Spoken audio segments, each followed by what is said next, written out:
The man known to history as Genghis Khan was born in the middle of the 12th century. While different sources place his year of birth between 1155 and 1167, the most commonly accepted date is 1162. His personal name was Temujin, and he was a member of the Borjigin clan. There is also no consensus on Genghis's place of birth, but it is likely that he was born around the upper valley of the Onon River, near the sacred mountain of Burgan Khaldun, in the Khenti'i Mountains in northeastern Mongolia. Temujin's father was a Mongol chieftain named Yesugai. According to the secret history of the Mongols, the official history of Genghis's life and conquests written for the Mongol royal family after his death, Yesugai was the grandson of Khabul Khan, the head of the Borjigin clan in the early 12th century. Some historians argue that this could have been later propaganda to enhance Genghis's lineage, and Yesugai was not related to the royal clan at all. Nevertheless, he was clearly the leader of a fearsome band of warriors who served Khabul's son Khatula in the 1150s. Yesugai was also the sworn brother of Toghril, the leader of the Karaite tribe, one of the 5 major tribal confederations of Mongolia. Yesugai and Toghril often fought against the Merket Confederation, and in around 1160, Yesugai abducted a 15-year-old girl named Hoelun, who had been betrothed to a Merket chieftain, sparking a feud that would last more than half a century. Over the course of the following decade, Hoelun would give Yesugai 4 sons and a daughter, of whom Temujin was the oldest. By the time of Temujin's birth, Yesugai already had 2 sons from another wife, and he was not his eldest son or a clear heir of any kind to him. From a young age, Temujin learned horsemanship and archery, the 2 skills that formed an essential part of warfare for the nomadic peoples of the Eurasian steppe, the vast steppe stretching from Hungary in the west to Manchuria in the east. As a child, Temujin was also introduced to hunting and falconry, which would become his favorite pastimes as an adult. While Temujin was close to his siblings, his closest childhood friend was a boy from the Jadara clan named Jamuka, and the 2 became sworn brothers. During his childhood, Temujin began to learn about the complex relationships among the Mongolian tribes. The Mongol tribe into which Temujin was born was divided into 2 major clans, the Borjigin and the Taichud. The Mongols were one of 5 major tribes in the region, the others being the Karaite, Merket, Tatars, and Naiman. The peoples of Mongolia were surrounded by powerful neighbors. To the east and southeast was Imperial China, which since 1115 had been ruled by the Jin dynasty founded by the Jurchen tribe from Manchuria. To the south was the Western Sha in northwestern China, ruled by the Tangut people from Tibet. To the north was the desolate and inhospitable region we call Siberia today, while substantially to the west and southwest were the Muslim powers of Central Asia and the Middle East, which were in a period of some decline by the 12th century, the Arab Caliphate having gone through its golden age centuries earlier between the 8th and 10th centuries. In around 1171, when Temujin was probably around 9 years old, he was betrothed to Borte, the daughter of Dai Sechen, a chief of the Ongerad tribe. The leaders of prominent Mongol families often married Ongerad women, but this required Temujin and his father to travel on a long journey across the Gobi Desert to take part in the betrothal ceremony. Although he was a powerful warrior, Yesugai could only afford to offer Dai Sechen a single horse for his daughter. Although the Ongerad chief agreed to the match, he stipulated that the horse would serve as an initial dowry, and until a greater dowry was paid, Temujin would have to stay behind and work for his future father-in-law. While the young Temujin was ashamed that his father could not afford to pay for his bride straight away, he spent 3 happy years among the Ongerad working as a herder. Temujin heard stories about the burgeoning trade between the Ongerad and the wealthy Jin Empire south of the Great Wall. Temujin's time with the Ongerad ended when he was around 12 years old. During one of his raids, Yasugai encountered a band of Tartars. Rather than launching an attack, the Tartars invited him to dinner. Bound by the steppe traditions of hospitality, Yasugai felt he could not refuse, and was duly poisoned by his hosts. The slow-acting poison enabled Yasugai to leave instructions to bring Temujin back home. Although Dai Setchen was reluctant to part with the boy, he recognized the difficulties Temujin's family faced and allowed him to leave.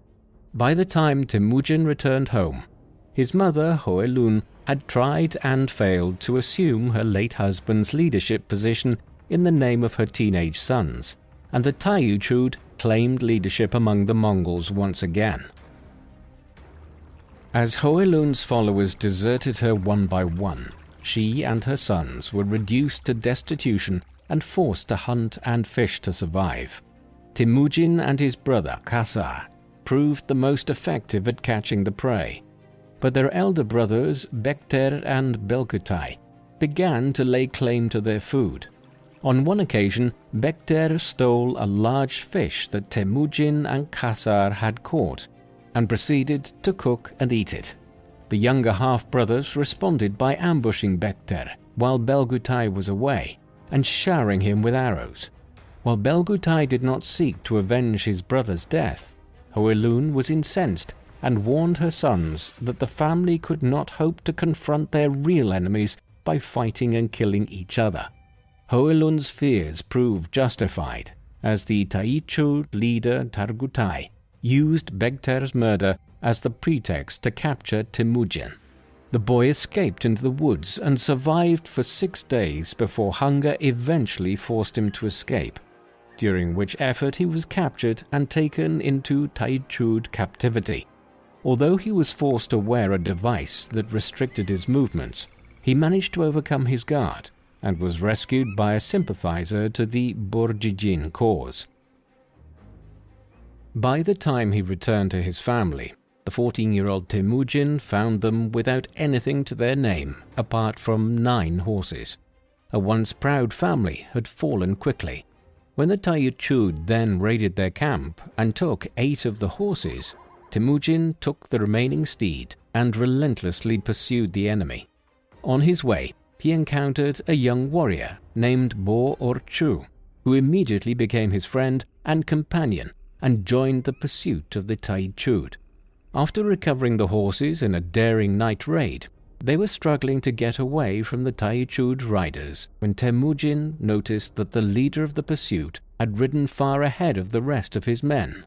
Bo Orchu took the opportunity to fire an arrow which wounded the Taichud leader, enabling the pair to get away safely. Over the next few years, Temujin and Bo Orchu would build up a band of loyal raiders.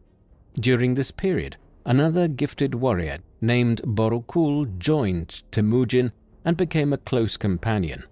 In around 1178, when Temujin was 16 years old or so, he rode to Ongerad territory in Bo Orchu's company and claimed Borte as his bride from his proud father-in-law Dai Setchen, having been away for several years. 2 years later, Temujin would suffer one of the worst humiliations of his life. A large Medikit raiding party of 300 horsemen descended upon Temujin's camp and scattered them. Although Temujin managed to escape with his brothers and his mother Hoelun, Borte appears to have been deliberately left behind in order to enable Temujin's flight. As he pondered how to recover his wife, Temujin reached out to the Kerite chief Toghril and appealed to him by reminding him of his sworn brotherhood with Temujin's late father Yasugai. Toghril accepted Temujin as his adopted son and organized a large army to fight the Merkit. the alliance prevailed in the ensuing campaign, and Borte was rescued. During her time in Merkit captivity, Borte had been given to the brother of the Merkit chief, and by the time of her liberation she was pregnant with his child. Nevertheless, when Borte gave birth to a son in 1182, Temujin accepted the child as his own and gave him the name Jochi. The following year, Borte gave birth to a second son, a biological child of Temujin named Chagatai, who would never stop reminding his father of Jochi's illegitimacy. Now in his early 20s, Temujin had established himself as a reasonably powerful Mongol leader, but also one who was widely feared and respected for his bravery. His main rival during this period was Jamuga, his childhood friend and sworn brother, who was by the early 1180s the leader of the Jadarad clan. The two men had crossed paths again as part of the coalition against the Merkit, but after a couple of years they went their separate ways, each with ambitions to unite the Mongols under their leadership. Although Jamuga could count on large numbers and the support of an older and more conservative generation, Temujin had the support of most of the Borjigin clan and was attracting many talented followers from humble backgrounds to his cause. These included Jelme, a recruit from one of the tribes who lived in the northern forests, and his 10-year-old brother, Subide, who, despite his youth, would soon become a trusted and talented warrior. In 1186, Temujin's wife Borte gave birth to a third son, Ogedei. The same year, Temujin's followers elected him Khan of the Borjigin clan. However, his rise was seemingly halted the following year after he was defeated by Jamuga's army at a place called Dalan Baljut. The main sources for Genghis or Temujin's life are silent for several years thereafter, suggesting that he had lost most of his following and was forced into exile. According to the biography of Subide, during this period, Temujin and his remaining followers took refuge in the Jin Empire in China. Temujin's absence deprived Toghril of a powerful ally, and Keraid Khan was also overthrown and forced into exile. In 1195, Temujin finally had the opportunity to re-establish himself when the Jin and the Tatars began fighting over the spoils following a joint victory against the Ongerat. Temujin offered an alliance with the Jin frontier commander and proceeded to deal the Tatars a series of heavy defeats in 1196. The resulting plunder made Temujin rich, and he used his position to re-establish his alliance with Toghril and restore him as the Keraid Khan. In 1197, Temujin exploited the momentum in his victory against the Tatars by reviving his feud with the Merkit. 21-year-old Subide infiltrated the Merkit camp and used the intelligence he gathered to lead a short and victorious campaign. A further series of victories followed in the late 1190s and into the early 1200s for Temujin and his allies against the Merkit and other rival peoples of the steppe such as the Naiman. These victorious campaigns caused considerable anxiety among rival tribes, who in response elected Jamuka as Universal Khan, a grander title than Temujin's own. Over 15 tribes had joined this new coalition, but many individuals were disaffected and supported Temujin's cause by passing on key intelligence about the coalition's plans. Forewarned of a surprise attack by Jamuga, Temujin sought Toghril's assistance and won an easy victory as a snowstorm threw the coalition forces into disarray. Temujin pursued Jamuga's Taichud allies and engaged them at Koyiten by the banks of the Onon River, and routed them again. However, on this occasion, he was wounded in the neck by a poisoned arrow. According to Mongol law, his life was only saved because his general Jelme sucked the venom from the wound and spat it out while Temujin lay unconscious.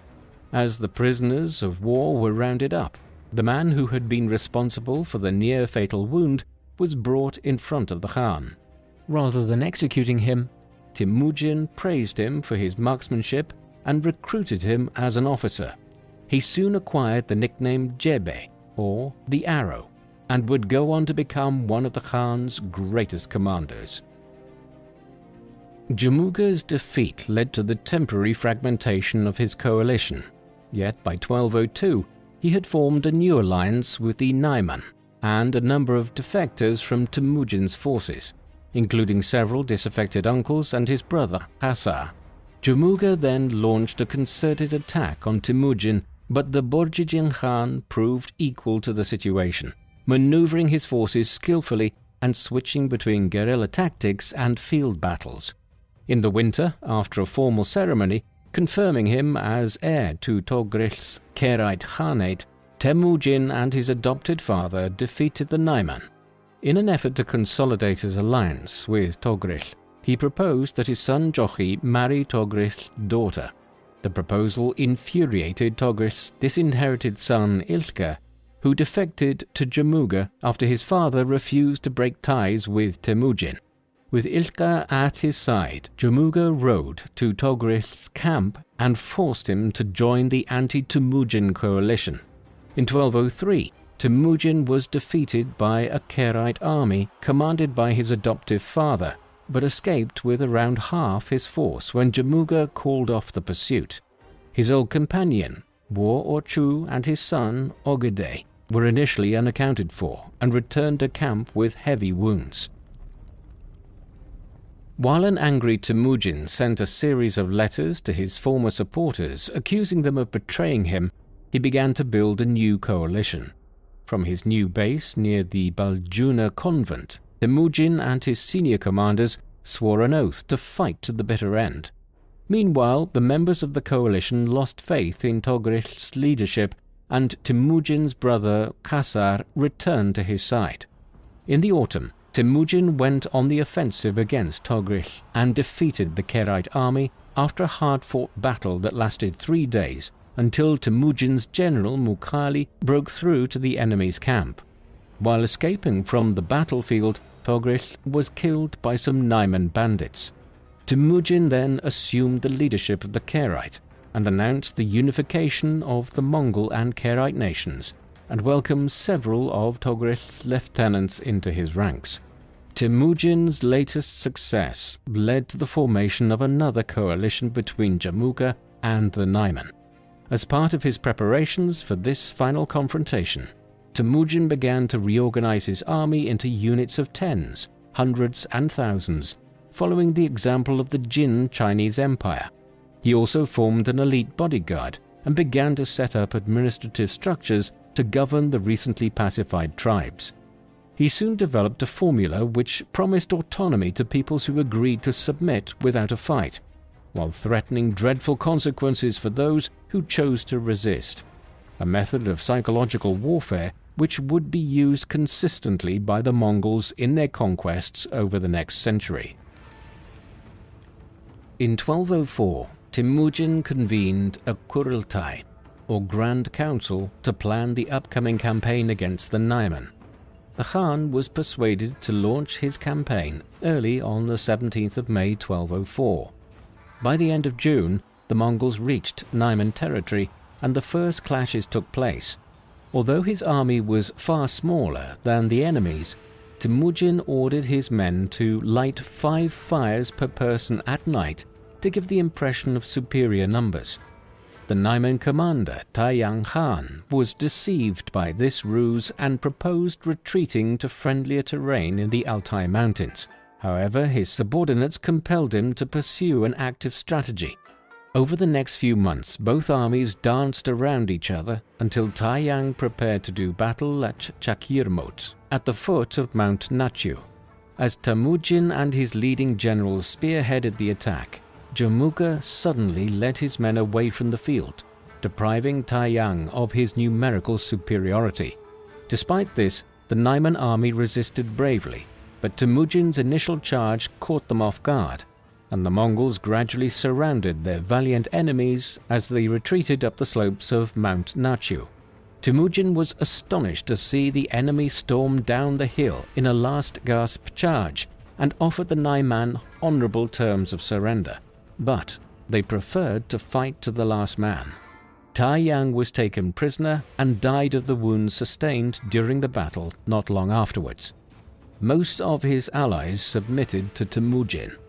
At the age of 42, after suffering several setbacks over the course of his life, Temujin had vanquished his enemies and united over 30 tribes under his rule in a large tract of the Asian steppe.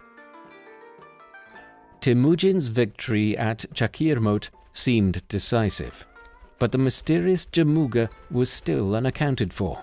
While most of his followers had deserted him and submitted to Temujin, he fled into the mountains with a dwindling band of men. Upon hearing that Temujin had put a large bounty on his head, the 5 men who remained with Jamuga tied him up and brought him to Temujin. As Temujin prized loyalty above all else, he executed Jamuga's captors for their treachery, but took considerably longer to decide on the fate of his sworn brother. Eventually, he ordered his sadistic nephew Eshjigidai to carry out a brutal execution by hacking him to pieces. In 1205, Temujin began to launch raids against the Tanguts to the south, while Subedai worked to further pacify the new subjects of the Mongols by suppressing a fresh Merkit rebellion. The following year, 1206, Temujin held another Kurultai, which brought together all the Mongol nobles to officially proclaim the creation of a new Mongol empire. It was at this juncture that Temujin was given a new title, Genghis Khan, which should more accurately be rendered as Chinggis Khan. The name is usually translated as universal ruler, though recent scholarship suggests fierce ruler is a better translation. Temujin accepted the imperial throne on the condition that everyone would obey his word. After assuming imperial power, Genghis began to reward his followers. His long-standing companions Bo-Orchu and Borokul were given the highest ranks, while the likes of Jebe and Subedai were ranked one step below. The 4 were members of a 9-man cabinet that enjoyed the greatest privileges and took part in key decision-making alongside the Khan.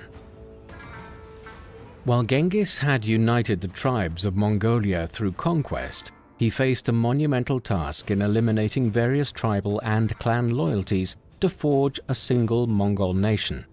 In order to achieve this, Genghis set out to build a new political system in which his subjects placed allegiance to the Khan and the Mongol nation above kinship ties. The success of this would depend on his ability as Khan to provide his people with huge amounts of wealth, plundered from enemies through new conquests.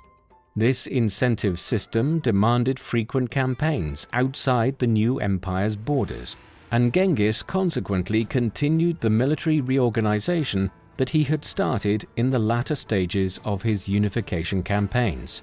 The basic organizational unit in the new decimal system was the Mingchan, or 1,000 men, though the formidable 2 men or 10,000 is more widely known. Since each of Genghis's subjects was attached to a Minchan, this decimal system was also intended to replace the old social structure of clans and tribes. While most of the leaders of the Minchans were from the old aristocracy, a significant minority had more humble origins, reflecting the meritocratic ethos that had allowed Genghis to find some of his greatest commanders among the lower classes.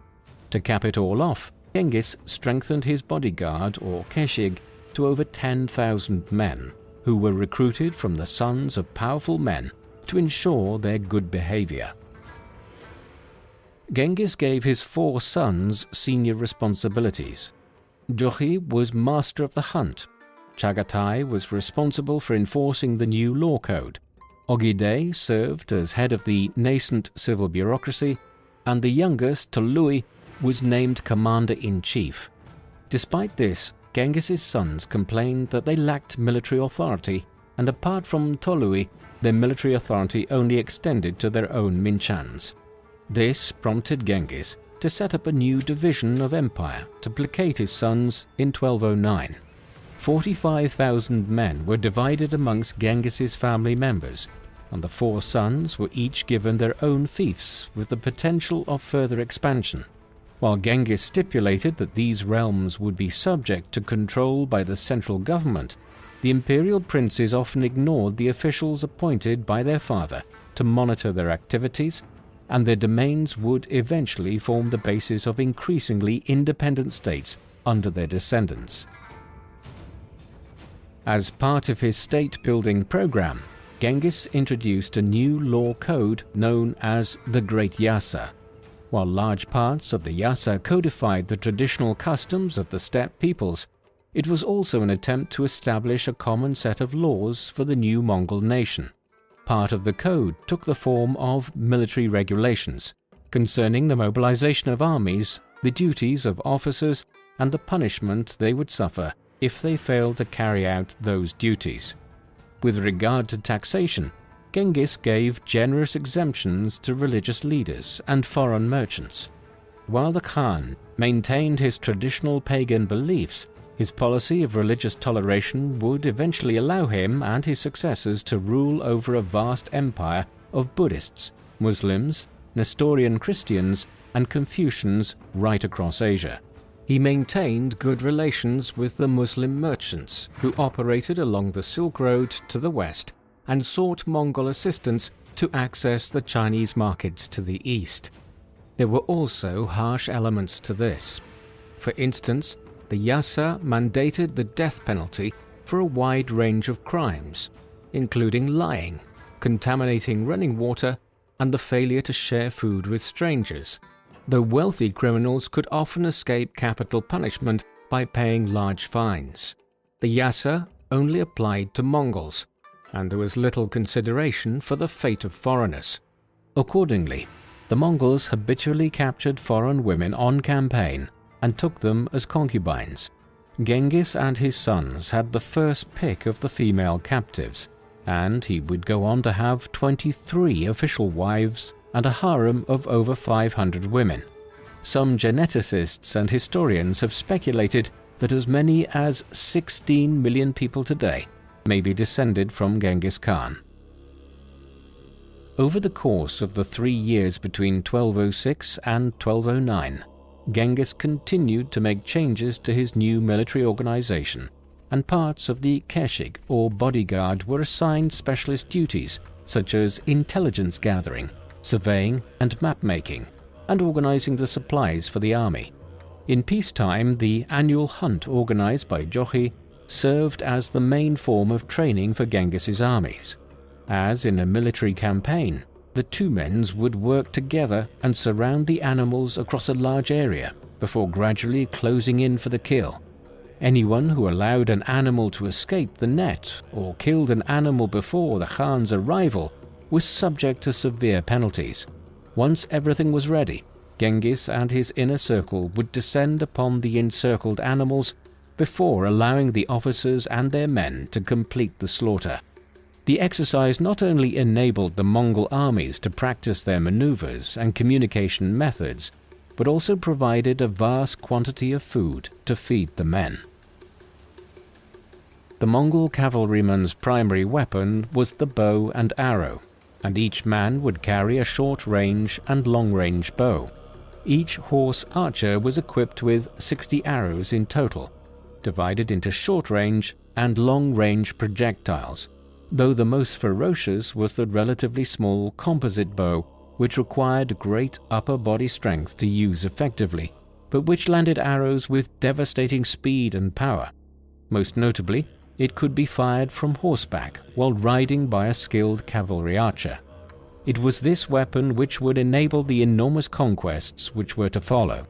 Each Mongol warrior also had at least 6 horses, enabling them to travel up to 65 miles a day. The speed at which Mongol armies moved was Genghis's main strategic advantage. Since his armies were often outnumbered by the enemy, Genghis employed a range of tactics to exaggerate the size of his own forces. One of the best-known Mongol tactics was the feigned retreat. If the army was struggling to make progress against a strong defensive position, it would withdraw from the field and leave their plunder behind. While the enemy was distracted by the loot, the Mongols would turn back and cut them to pieces in the open field. Although the Mongols later employed Chinese siege engineers, they were not used to siege warfare, and Genghis initially avoided attacking well-fortified cities. He preferred to attack smaller towns and distributed the resulting plunder evenly among his otherwise unpaid troops.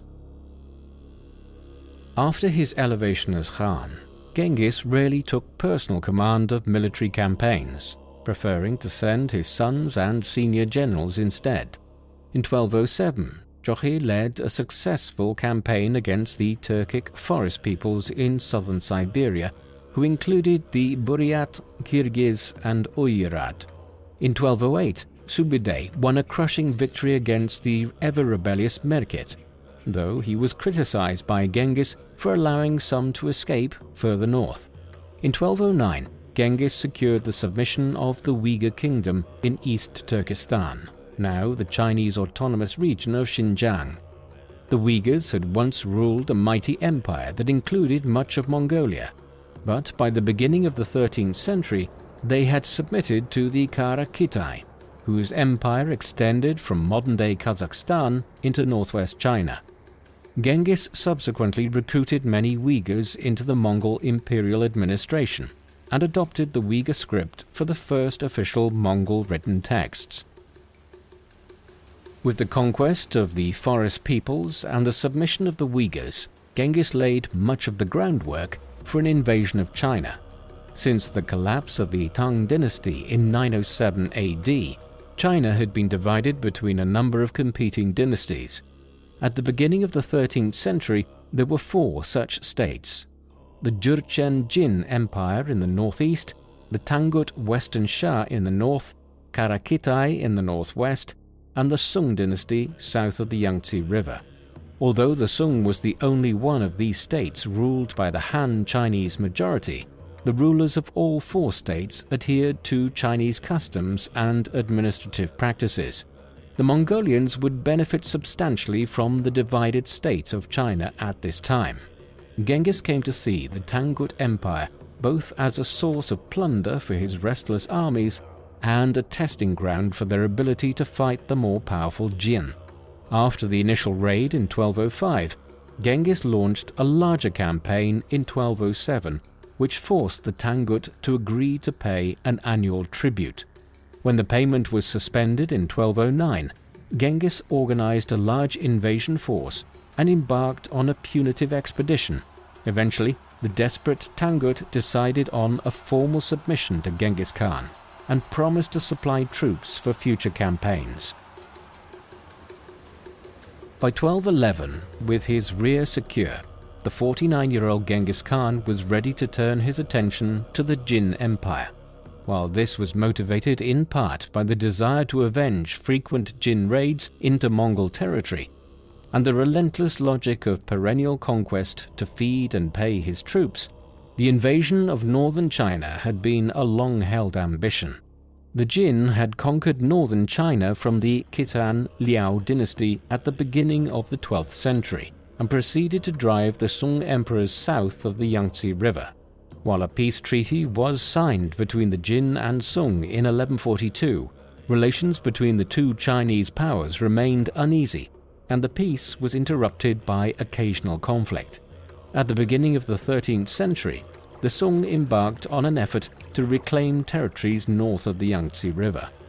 While the Jin easily defeated the invasion force, within a few years the Jin heartland of Manchuria faced a Khitan rebellion, partly encouraged by Genghis.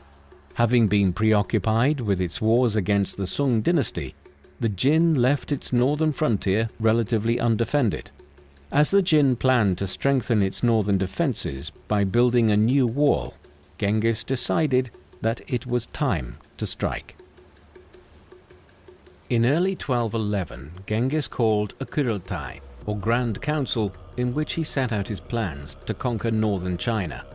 Unlike previous steppe peoples who had intermittently conquered parts of northern China and abandoned their homeland to newcomers, Genghis intended to maintain his power base in Mongolia, from which he would rule over an empire that incorporated both the nomadic steppe cultures of Central Asia and sedentary cultures of China.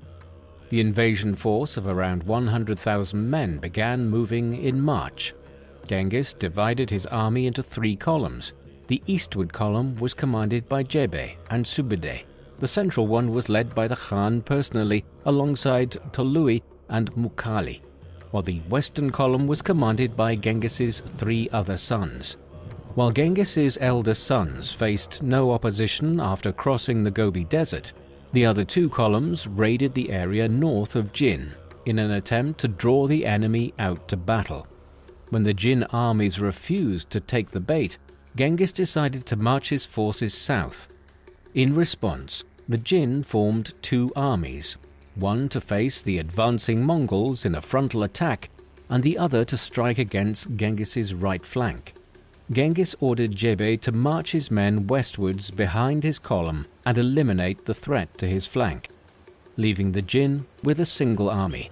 While the Jin commander deployed his forces in a narrow pass to prevent the Mongols from fighting on open ground, the momentum of Mukhali's charge proved overwhelming for the Jin cavalry, which trampled over the infantry as it took flight. The Mongols went on to win 2 further pitched battles to destroy the Jin field armies. Genghis followed up by capturing several major cities and ordered Jebe to advance to the Juyong Pass near the Jin capital of Zhengdu, modern-day Beijing. Unable to take the pass by direct assault, Jebe feigned retreat and went on to destroy the garrison in front of the pass. He marched on to Beijing but was recalled by Genghis, who realized that the Mongol army was not yet equipped to capture such a well-fortified city. Despite their battlefield successes in 1211, once the Mongols returned home for winter with their plunder, the Jin reoccupied all the cities they had lost. The following year, Jebe led a raid deep into Manchuria and sacked the city of Liaoyang, encouraging a major Khitan uprising in the process. In October 1212, Genghis joined Jochi, Chagatai, and Ogedei to attack the city of Datung, but the Khan was wounded by an arrow and broke off the siege. In 1213, Genghis defeated a new Jin field army before taking the Juyong Pass and surrounding Beijing. The Mongol successes led Hu Sha-shu, the commander of the Beijing garrison, to overthrow the Jin emperor and install a puppet ruler with himself as regent. In November, Hu Sha-shu managed to defeat the Mongols outside Beijing, but was defeated a couple of days later and killed by his deputy commander. Genghis maintained 5,000 men around Beijing and divided his army into 4 columns which ravaged the whole empire. Genghis and Tolui led the largest detachment south and threatened the southern Jin capital of Kaifeng. In the space of 3 short months, the 4 Mongol armies rampaged through the entirety of Jin territory and left behind a trail of devastation by destroying all the crops in an effort to starve the population into submission. While Genghis returned to Mongolia, he maintained a tight blockade on Beijing and encouraged the Jin emperor to submit to him. Although the Jin signed a peace agreement in 1214, which provided for an end to the blockade of Beijing in return for a heavy payment to the Mongols, the Jin emperor almost immediately fled south and established his capital at Kaifeng. Genghis resumed hostilities and appointed a general named Samuka to lead the siege of Beijing. Although the Mongol army was also suffering from extreme hunger, and both besieger and besieged had allegedly resorted to cannibalism, Samuka remained methodical in his approach. 2 Jin armies sent from the south in early 1215 were defeated by the Mongols. In May, the Mongols launched an assault on the city, and after overcoming the valiant resistance from the Jin defenders, the victorious Mongols sacked the city, devastating it to the extent that the population fell by more than 3/4 in the process. Despite this enormous setback, the Jin government in Kaifeng refused to surrender. In 1216, Mughali defeated a Jin counterattack in the east, while Samuka led 30,000 men south and joined up with a Tangut force to devastate the countryside around Kaifeng. Genghis hardened his peace conditions following Samuka's raid, and negotiations with the Jin broke down. When Genghis returned to Mongolia in early 1216, he left Mughali in charge as commander in China. Mughali was given an army of 70,000 men, but most of these came from recently subjugated nations who could desert him at the first sign of Mongol weakness. The limited manpower forced the Mongol commander to scale down his operations, and in 1218, Genghis himself had to lead a pacification campaign against the Tangut, who had moved away from a pro-Mongol policy under a new ruler. By the end of the year, Genghis supplied Mughali with reinforcements which increased the size of his army to 100,000 men. Although he could be as brutal as his comrades, Mughali also sought to consolidate Mongol control by acting magnanimously towards his defeated foes, and he had methodically subdued much of northern China. He died in 1223 with a pristine military record, having never lost a single battle in his career. Mughali was aided in his campaigns by an alliance with the Sung dynasty, but following his death, conflict arose between the erstwhile allies, enabling the Jin to make a brief recovery. The Mongols would have to wait another decade to fully extinguish the Jin Empire. While Mughali was campaigning in northern China, Genghis's attention had been drawn westwards. Since the beginning of the 13th century, Kara Kitai had been at war with Shah Muhammad II of the Khwarezmian Empire, situated to the east of the Caspian Sea in Central Asia. In 1208, the fugitive Naiman prince Chukluk arrived in Kara Kitai and built up an army under the pretext of fighting Genghis, only to overthrow his overlord and declare himself Khan in 1213. The re-emergence of an old rival on his doorstep led Genghis to send an army of 20,000 men under Jebe to invade Kara Kitai. The Muslim-majority population who had suffered under Chukluk's anti-Islamic religious policy welcomed the Mongols as liberators and defected en masse. After sweeping aside Chukluk's army, Jebe entered the Karakitan capital Balasugun in what is now Kyrgyzstan in triumph and incorporated it into the Mongol Empire. He then followed Chukluk south into Kashgaria, where he encouraged the Muslims to revolt by issuing a proclamation of religious tolerance. In 1218, Jebe eventually caught up with Chukluk in northeastern Afghanistan and executed him. So began the Mongol westwards expansion into Central Asia, even as other parts of Genghis's armies were still undertaking the conquest of China far to the east.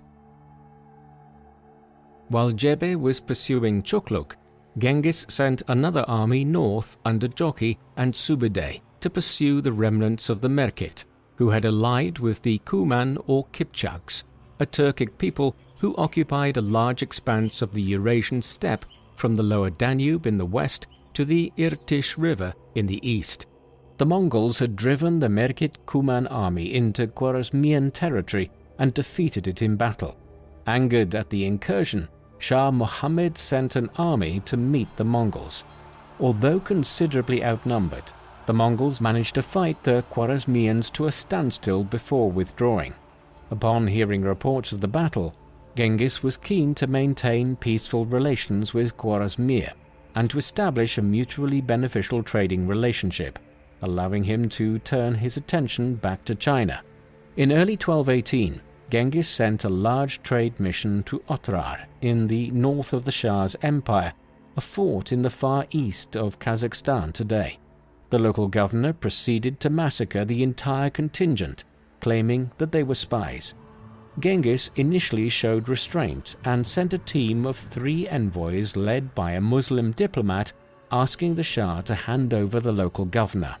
When an indignant Shah Muhammad executed the diplomat in response, Genghis finally took action and declared war. As both sides prepared for war, Shah Muhammad and his advisors decided that they could most effectively fight the Mongols by retreating into their cities and forcing them into costly sieges, which the Mongols were still not comfortable with engaging in, preferring battles in the open field.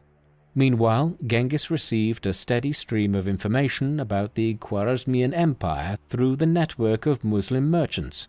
He knew that the empire was ridden with divisions, and that the Shah had struggled to establish centralized control from his base in Samarkand. Furthermore, the Shah's mother, Terken Khatun, was a powerful political figure and could issue decrees in her own name. These dynamics played perfectly into Genghis's hands, allowing him to sow disinformation among the Khwarezmian officials by issuing false decrees from Terken Khatun. Although the terrain of the Khwarezmian Empire posed considerable challenges for any invasion force, Genghis was confident in his army's ability to achieve victory. A Mongol army of 30,000 horsemen under Jebe and Jochi made the first move, heading west from Karakitai and entering the fertile Fergana Valley in the spring of 1219, after crossing the high passes between the Pamir Mountains and the Tian Shan. Meanwhile, Genghis's main army, accompanied by his 3 younger sons and Subedai, the strategic mastermind of the campaign, would strike at Otrar. Although the Khwarezmians had intended to pursue a defensive strategy, the appearance of the Mongols in Fergana provoked Shah Muhammad into sending a large army against them. Since Jebe and Jochi's army was intended as a diversionary force, Jebe advised retreat, but the headstrong Jochi disobeyed his father's instructions not to engage in a pitched battle. Like their previous encounter, the battle proved indecisive, but the Mongols managed to inflict heavy casualties on the enemy before withdrawing from the field. By this point, the vanguard of Genghis's main army had appeared in the north and was advancing on Otrar. By October 1219, Genghis's force of 100,000 men, including allied contingents, arrived in Otrar on the banks of the Sirdarya River. While Genghis attempted to lay a trap by sending a small force up the Sirdarya towards Samarkand, the greatest city of Central Asia at that time, the Shah counted on a strong 60,000-man garrison at Otrar to hold out against the Mongols. Once Genghis realized that the Shah would not take the bait, he ordered his sons to besiege Otrar with full force. With several years of experience besieging Chinese cities now behind them, the Mongols were far more proficient at siege warfare than the Khwarezmians had anticipated, and Otrar fell quickly in February 1220. In the meantime, Jochi marched north to capture the cities along the Sirdarya, while Jebe turned south to close off any escape route from Samarkand. Genghis and Tolui took 40,000 men and marched southwest across the Kuzil-Kum Desert and arrived at the oasis city of Bukhara in February 1220. The bewildered Shah Muhammad was now surrounded by Mongol armies on all sides. Genghis had a particular interest in capturing Bukhara, since the city was fabulously wealthy. The Mongols captured the city after 2 weeks, and Genghis proceeded to levy heavy taxes on the wealthy elite. The capture of Bukhara opened the road to Samarkand, some 150 miles to the east. Though the Shah's capital was well fortified and defended by a garrison of up to 100,000 men, the run of spectacular Mongol victories had dented Muhammad's confidence. Genghis and Tolui were joined by Chagatai and Ogedei in the siege of Samarkand. Genghis employed a favorite tactic of placing prisoners of war in the front ranks to lead the assault. Those who weren't cut down by their compatriots turned tail and fled, giving the impression that the Mongol army was collapsing. The defenders sallied out in pursuit, allowing Genghis to move in for the kill at the head of his Mongol veterans. While Shah Muhammad II managed to escape the encirclement, the Mongols captured Samarkand after a 10-day siege and proceeded to sack it with impunity. Genghis rested most of his army, but sent a force under his elder sons to take control of the Amu Darya, known in classical antiquity as the Oxus River, which separated Persia from the Turkic peoples of Central Asia. The fugitive Shah Mohammed struggled to formulate a recovery plan and eventually moved to northern Iraq.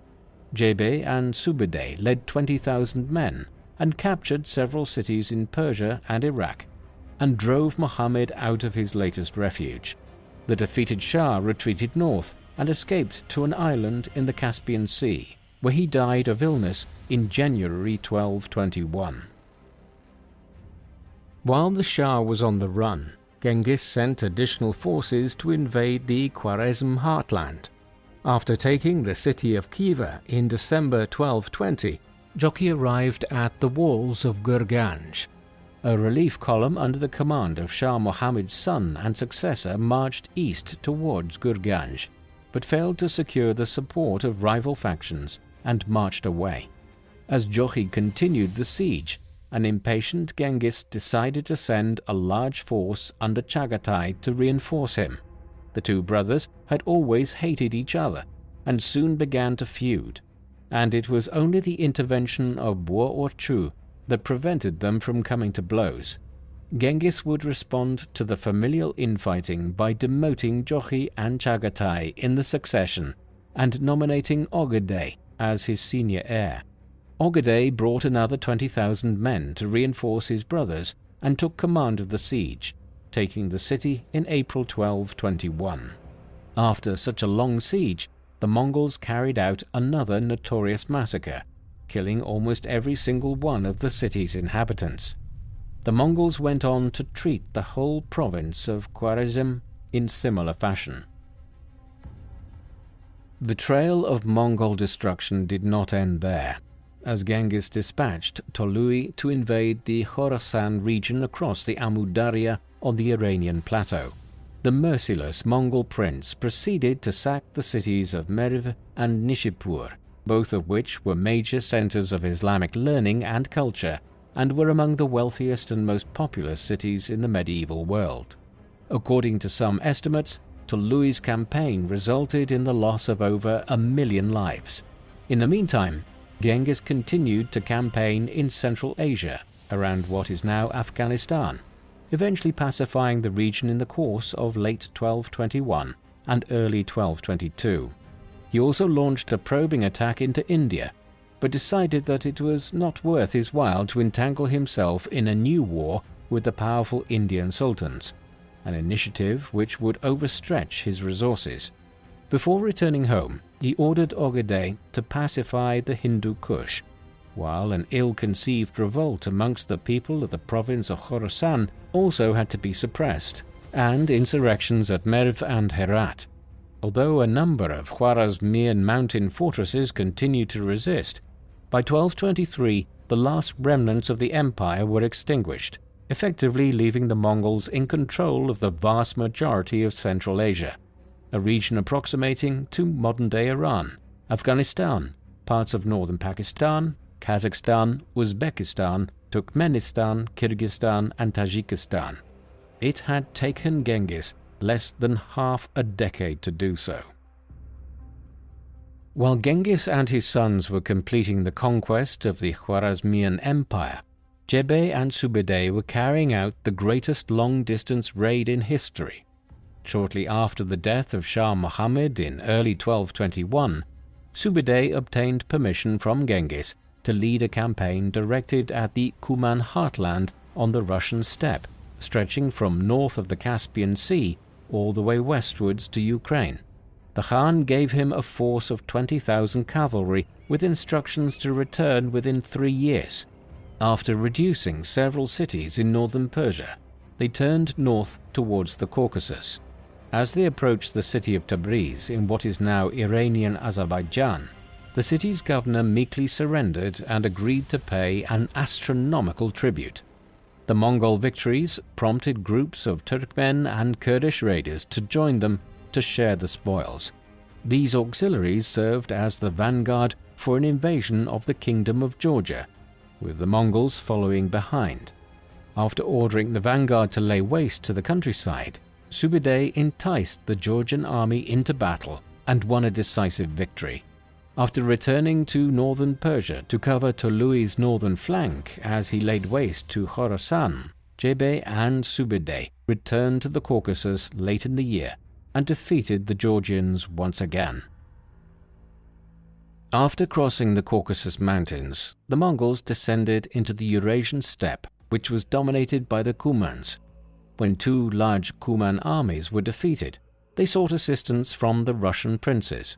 At this moment, the Mongols received an envoy from Venice, offering a lucrative trade agreement in return for military assistance against their Genoese rivals on the shores of the Black Sea.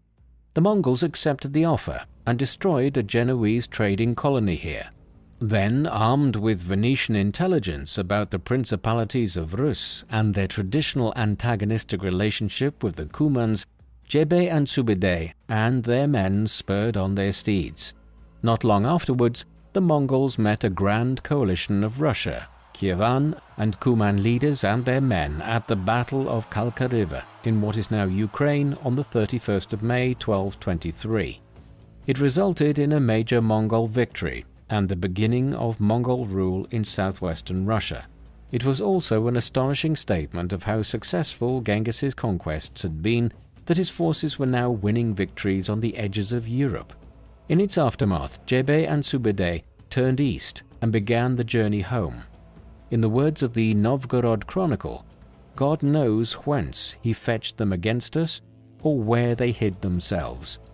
It would be another 14 years before the Mongols returned, and when they did, they would campaign as far as Hungary, an expedition which neither Alexander the Great's Macedonians or any other commander equaled in history in terms of how extensive the conquests were.